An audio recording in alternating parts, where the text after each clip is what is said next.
Welcome to the Leaders Insights podcast. Today's episode, Feature Stores and the ML Data Supply Chain, what CDOs actually need to understand.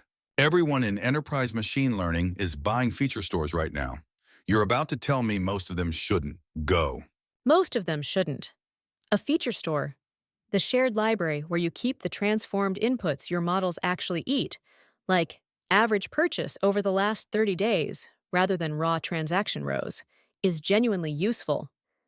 But roughly 2/3 of the companies buying one have 3 data scientists and 11 models.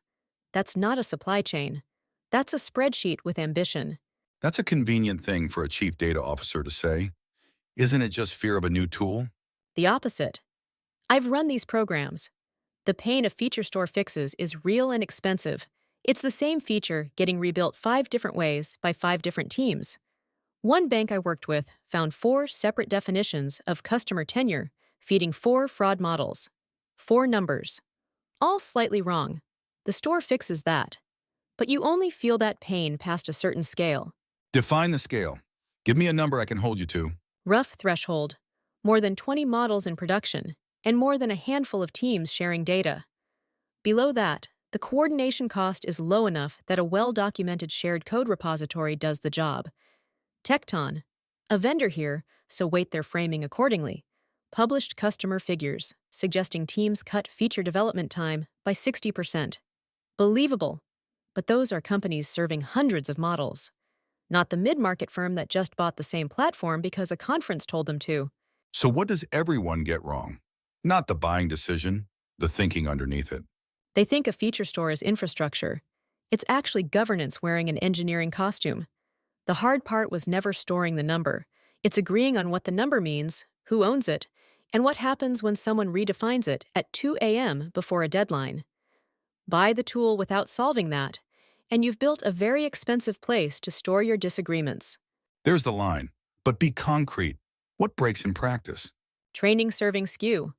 Ugly phrase, simple idea. Your model learns from data computed one way in the lab, then gets fed data computed a different way in live production. So it performs beautifully in testing and quietly rots in the real world. DoorDash wrote openly about this. Their delivery time models drifted because offline and online features diverged.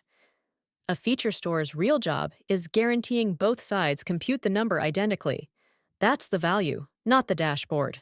You keep saying governance, but governance is where projects go to die of boredom.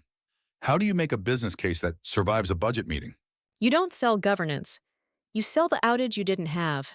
When Uber built Michelangelo, their internal platform, one of the first serious feature stores anywhere, the pitch wasn't tidiness. It was that machine learning was central to pricing and dispatch, and inconsistent features were causing production incidents that cost real money. Frame it as risk and rework, not hygiene.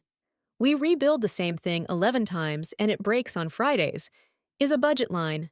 Improved data quality is a nap. Say I'm a CDO who's genuinely at that scale. What's the failure mode nobody warns me about? Adoption. You build the store, and the data scientists keep making features in their own notebooks anyway, because it's faster for them today. So now you're maintaining the platform and the chaos it was supposed to replace. The fix is unglamorous. Make the store the path of least resistance. If pulling an approved feature is genuinely quicker than writing your own, people comply.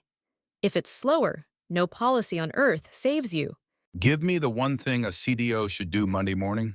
Before you evaluate a single vendor, count how many times your top 3 most used features have been independently re-implemented across your teams. Physically count. If the answer is once or twice, you don't have a feature store problem. You have a documentation problem, and you just saved yourself a 7-figure contract. If it's "we honestly can't tell," that number is your business case. Go find it first. Count before you buy. Good place to stop. Done. Want to know where you actually stand? Take the CDO self-assessment at mba-training.com.